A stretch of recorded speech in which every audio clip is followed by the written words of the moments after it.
तकरार ड्रामे जी next episode जेका अचण वारी क़िस्त आहे सुभाणे, छा उन में वाकई मूसा खे गिरफ़्तार कयो वेंदो? छा उन खे इनकाउंटर में नवाब खान पुलिस जे हथां मूसा खे माराए छॾींदो?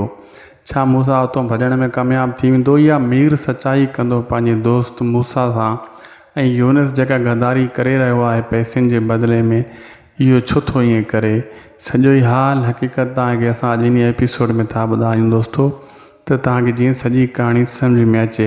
चवंदा न दोस्त दोस्तनि खे मराईंदा आहिनि, के अहिड़ा मुनाफ़िक़ दोस्त बि हूंदा आहिनि। जीअं हाणे मीर खान दोस्त ऐं ॿियो वरी यूनिस अहिड़ो। अॻी क़िस्त जी कहाणी हली हली तव्हांखे अची ॿुधायूं था।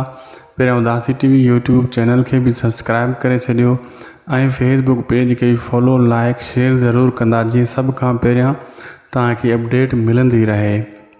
दोस्तो पहिरीं ॻाल्हि हीअ त जेका अॻी क़िस्त अचण वारी आहे, तव्हां उन में ॾिसंदो त यूनिस खे जो आहे 5 लख जी ऑफर ॾींदो वञी मीर खान। ऐं मीर खान चवंदो त मूंखे मूसा ताईं पुॼाए, ऐं उहो लालची शख़्स आहे यूनिस, ऐं जेको मूसा खे घर पंहिंजे उताग ते विहारे सौद जो बहानो करे निकिरी आयो। ऐं अॻिते मीर खान खां 5 लख वठंदो ऐं हा कंदो, ऐं मीर खान वेंदो सिधो नवाब खान खे चवंदो त 5 लख ॾे त मां उन खे ॾियां।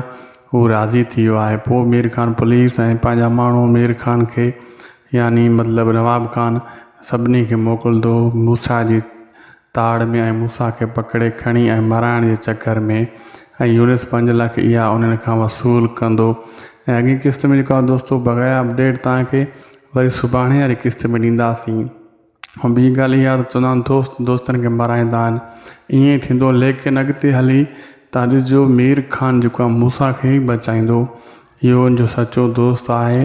फ़िलहालु कावड़ियल आहे, लेकिन इहो वक़्त ते अची करे मूसा खे मराइण कोन ॾींदो। अॼु जो अपडेट वॻो पुॼाइणी थिए असांखे ॾींदा इजाज़त। ख़ुदा हाफ़िज़।